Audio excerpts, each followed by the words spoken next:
अपने पसंदीदा शो के फुल एपिसोड देखने के लिए अभी डाउनलोड करें दंगल प्ले ऐप। है मेरे हमसफर।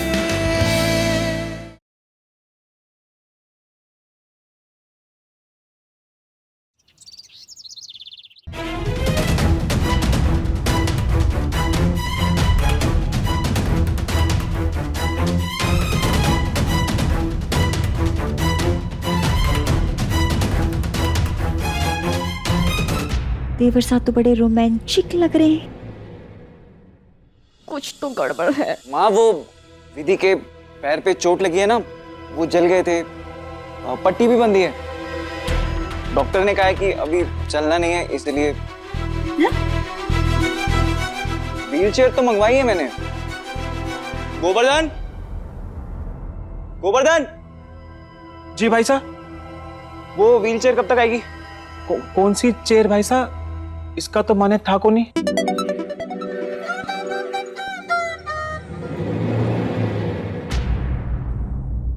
वो मंगवाई थी ना। फंस गए।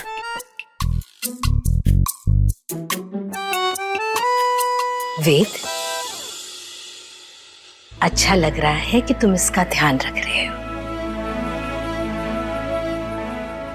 बेटा, तुम सुंदर के साथ बाहर जाओ ना, लखन को सामान अंदर लाने में मदद कर दो, है ना? हाँ माँ।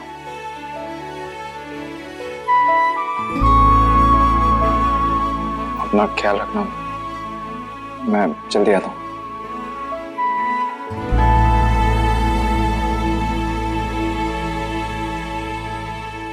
अरे अरे बेटा, बैठी रहो। अरे वैसे विधि रानी, तुम्हारे को जरा ये तो बताओ कि थारे पैर में क्या हुआ? ये जला कैसे? वो कोयले में पैर पड़ गए थे भाभी। बस इतने से में इतना जल गया? विधि सच में जला है या फिर वेद के गोदी में बस घूमने का बहाना है ये?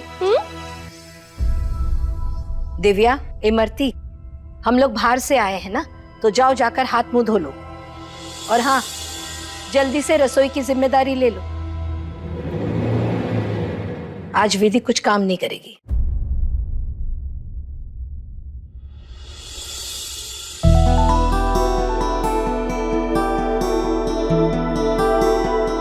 जाओ। तुम्हारे हाथ तो साफ है, तुम्हारा मन भी बहुत साफ है। थारा साफ नहीं। चलो चलो।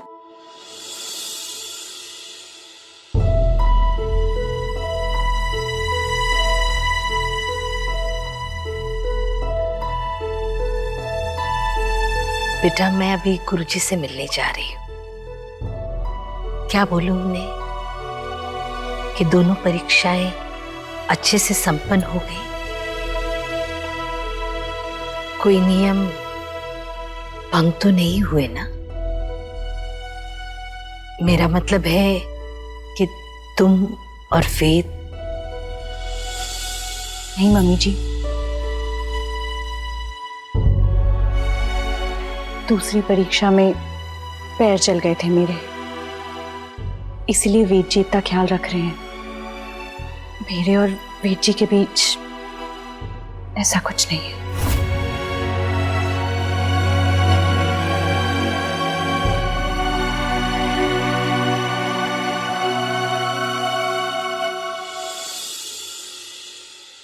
माजी सा काय खुसर फुसर कर रही है? तुम्हारे को तो कुछ सुनाई दे रहा को नहीं। आते वक्त देखा नहीं था कि वेद कैसे विधि को चिपका हुआ था। मुझे तो लग रहा है इन दोनों के बीच में हनीमून हो गया। और ना मम्मी जी उसी की जानकारी ले रही है। चुप कर। इस घर में किसी को कोई लाशरमी को नहीं आती है ना, तभी तो।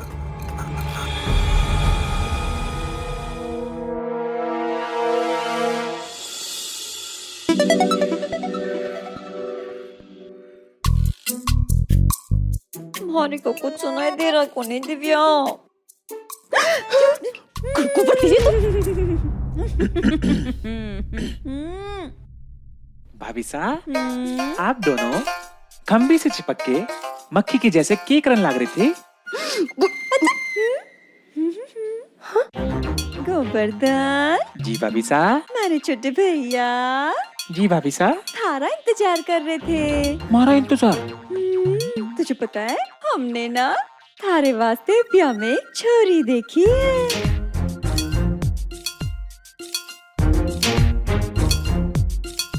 छोरी हमारे लिए? थारी सो मारे छोटे भैया। और तुझे पता है हम तो उसका फोन नंबर भी लेके आए थारे वास्ते। और ये बोल के आए कि तू उसे फोन करेगा, उससे बातें करेगा और बातों को आगे बढ़ाएगा। भाभी सा मैंने सब ठाए हैं। भाभी सा आप लोगों के लिए मेवे के लड्डू बनाऊं? भाभी सा लाओ नंबर दो ना। नंबर भी मिल जाएगा थारे को गोवर्धन। पहले मैं थारे से एक बात पूछूं? हाँ पूछो ना। गोवर्धन, मारे को जो बता कि वेद और विधि के बीच पिछले 2 दिनों में कुछ हुआ क्या?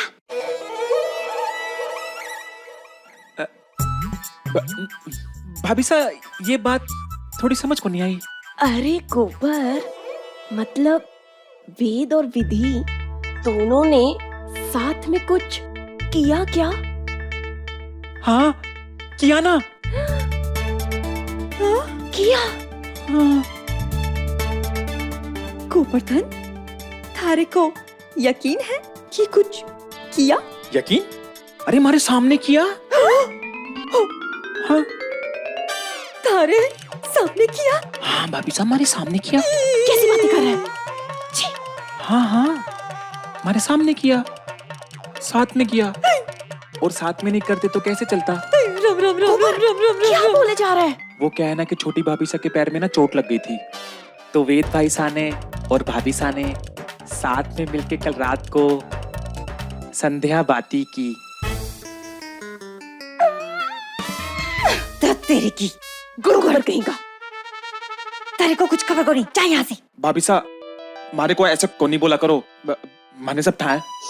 थारे को ना सब ठाए, पूछ रहे कुछ और बता रहे कुछ और। निकल यहाँ से। अरे छोड़ ना। भाभी सा वो छोरी का नंबर ठा जा मने से ठाए।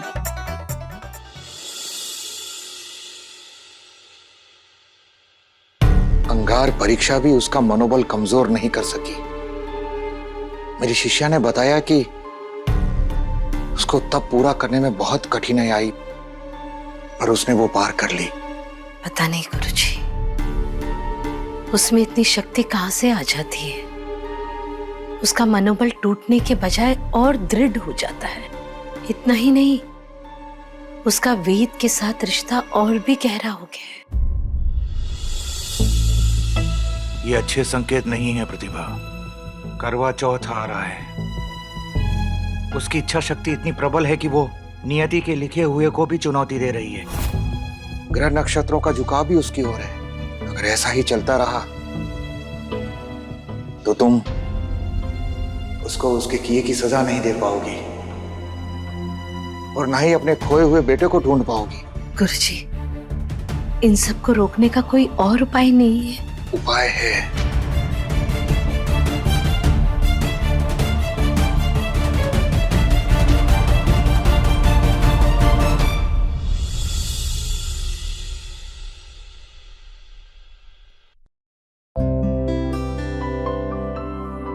सही कहा था डॉक्टर ने, 24 घंटे में असर पड़ेगा। छाले सूख गए, काफी इम्प्रूवमेंट है।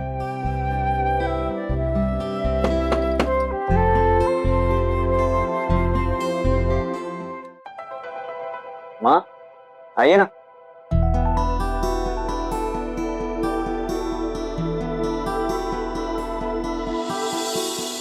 बेटा मैं मदद करूं? नहीं माँ, अब तो बस हो ही गया। अगर मदद करनी है तो अपनी बहू को समझाइए कि मेरी खातिर कोयले पर ना चले।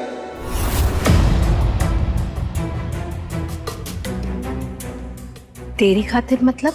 अरे माँ, मेरे लिए दाल बाफले बना रही थी तो उसके लिए कोयले सुलगाए और वही कोयले पैर के नीचे आ गए, ऐसा इसका कहना है।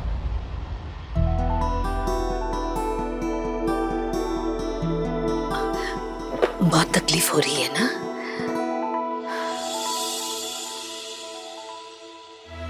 मैं तो मना ही कर रही थी बेटा। नहीं मम्मी जी, मेरा मन था, फिर कुछ काम समय रहते ही कर लेने चाहिए। वो तो अच्छा है कि तुम्हारा ख्याल रखने के लिए यहाँ वेद है। जी मम्मी जी, इन्होंने मेरा अच्छे से ख्याल रखा।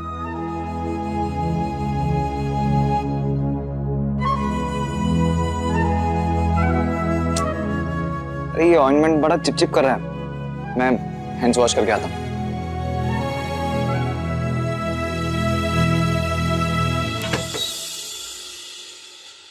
बहुत अच्छा लग रहा है बेटा कि तुमने हर नियम का पालन करते हुए पूरी निष्ठा के साथ ये तब पूरा किया है। मम्मी जी, मैंने खुद को वचन दिया है कि मैं वेद जी को कुछ नहीं होने दूंगी। मम्मी जी, गुरुजी ने तीसरे तप के बारे में कुछ कहा?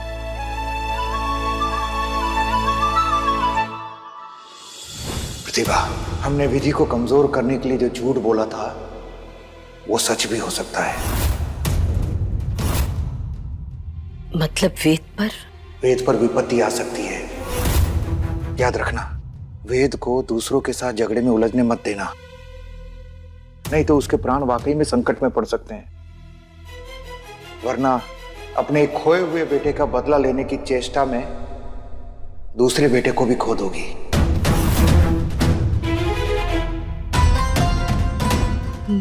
नहीं गुरुजी, ऐसा मत बोलिए। प्रतिभा, 3 बातों की गांठ बांध लो। पहली बात, वेद को दूसरों के साथ किसी भी झगड़े में उलझने मत देना। दूसरी बात, कुछ भी हो जाए विधि को वेद के पास मत जाने देना।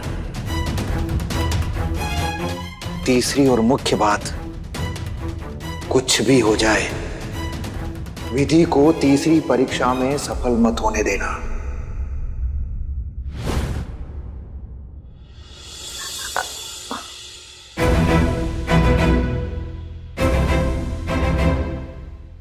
मैं बाद में बताती हूँ। अच्छा बेटा, अपना ध्यान रखना।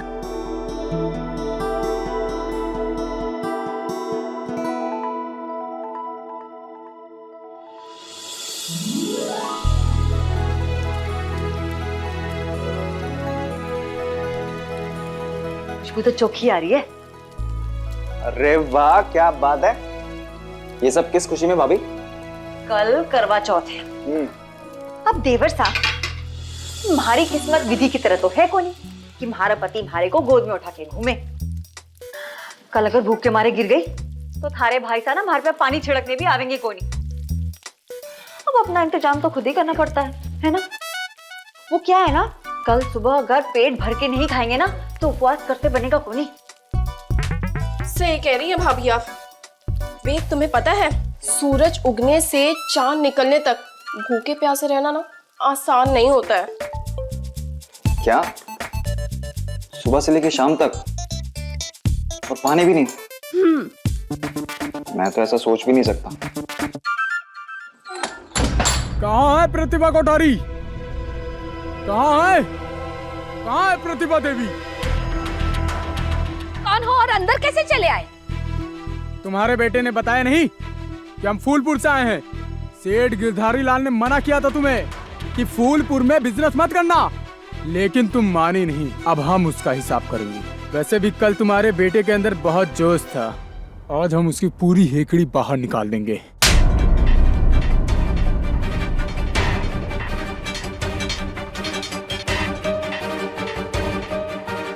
ले, दिखा दिया जोश। अब क्या?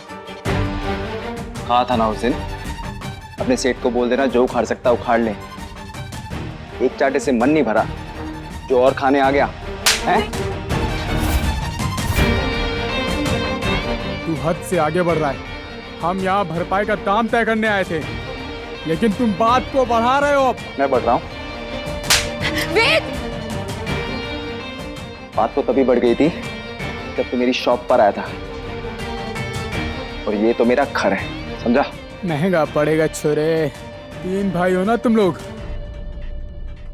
तो ही रह जाओगे। दो। दो। दो। कब कड़ा सा आके तेरी गर्दन पे लगेगा ना, पता भी नहीं चलेगा तुझे। तो उसके लिए तो तुझे जिंदा रहना होगा।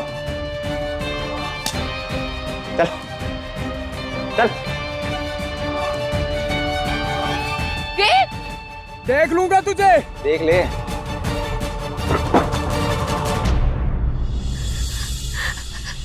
वेद बेटा, तुझे उनके साथ उलझने की क्या जरूरत थी? गुंडे हैं, इन्हें पैसे चाहिए, पैसे दे देते ना। अगर तुझे कुछ हो गया तो अभी वो जान की धमकी देकर गया है ना बेटा। माँ माँ, कुछ नहीं होगा मुझे। शेर है आपका बेटा, शेर। ऐसे गीदड़ों की धमकियों से डरेंगे तो काम कैसे करेंगे माँ? कुछ नहीं होगा, आप डरो मत। अगर तुझे कुछ हो गया तो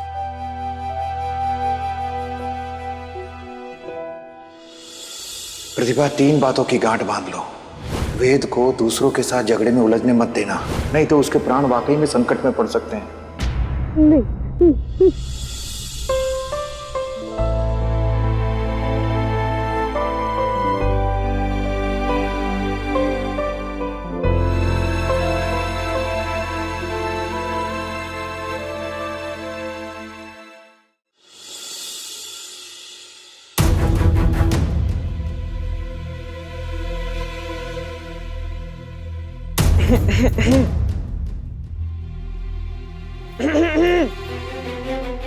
हेलो, हाय, नो रिप्लाई। अरे कहाँ जा रही हो? जहन्नुम। 1 मिनट। जहन्नुम? अकेले अकेले? 2 टिकट तो करवाई होगी ना? और मेरे कपड़े कहाँ हैं? रुको, मैं अपने कपड़े ले लेता हूँ। इसमें जगह है ना? आपको जो करना है कीजिए, आपको किसी की बात तो सुननी है नहीं। मेरे मना करने के बावजूद आपने मुझे गोदी में उठा के घर में घुमाया, उसके बाद आज गुंडे से झगड़ा मोल ले लिया। आपको ना जो करना है कीजिए। कमाल करती हो तुम। मेरी जगह अगर तुम होती तो क्या करती? उस गुंडे की बकवास सुनती रहती? एक बात को सुलझाने के ना 100 तरीके होते हैं, पर आपसे बहस करने का कोई फायदा नहीं, इसलिए मैं जा रही हूँ दूसरे कमरे में। 1 मिनट रुको।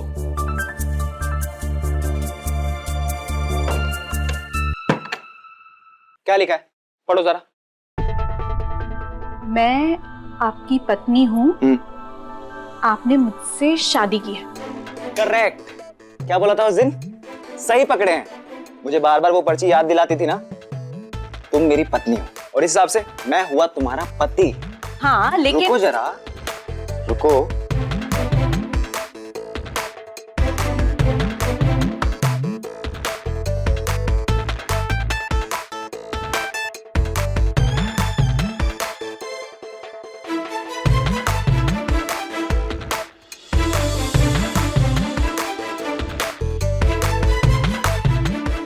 मैं तुम्हारा पति हूँ, बोलोगी तो देख लेना। मुझे सब याद है, मुझे याद दिलाने की जरूरत नहीं है। मुझे पता है आप मेरे पति हो और उसी हद से मनमानी कर रहे हो। मुझे भी मनमानी करनी आती है, ओके? इसीलिए मैं जा रही हूँ दूसरे ठीक कमरे है, ठीक है। तू जहाँ मैं वहां। चलो। अजीब जिद्दी है। तुमसे ही सीखा है जानी। दीदी बात को खत्म करो ना यार।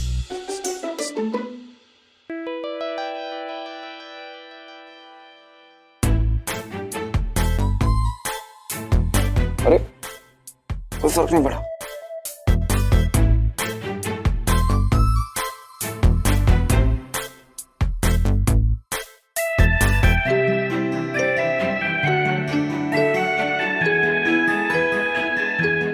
अब क्या करूं?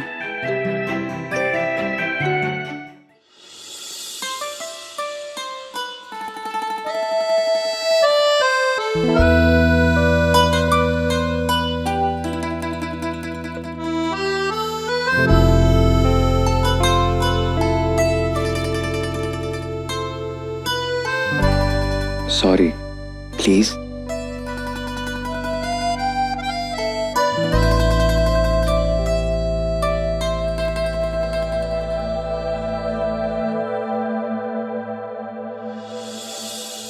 अच्छा ठीक है, पर एक शर्त है। हुकुम मेरे आका। आप मुझे सबके सामने शर्मिंदा नहीं करेंगे और कल करवा चौथ है, आप मुझे व्रत शांति से रखने देंगे। क्या बोला तुमने? तुम्हें शर्मिंदा करता हूँ? और जब तक मैं ना बोलूं, मुझसे 2 गज की दूरी बना के रखिए। दोस्ती।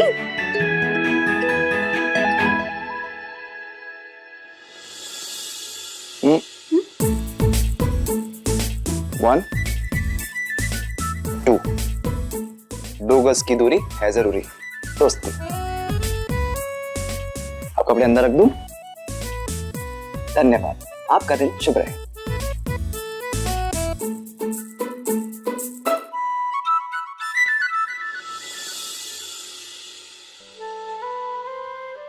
बस कल रात तक वेद जी, एक बार मैं आपके ऊपर मंडराने वाले संकट को मिटा दूं, फिर मुझे आपसे दूर रहने की जरूरत नहीं पड़ेगी।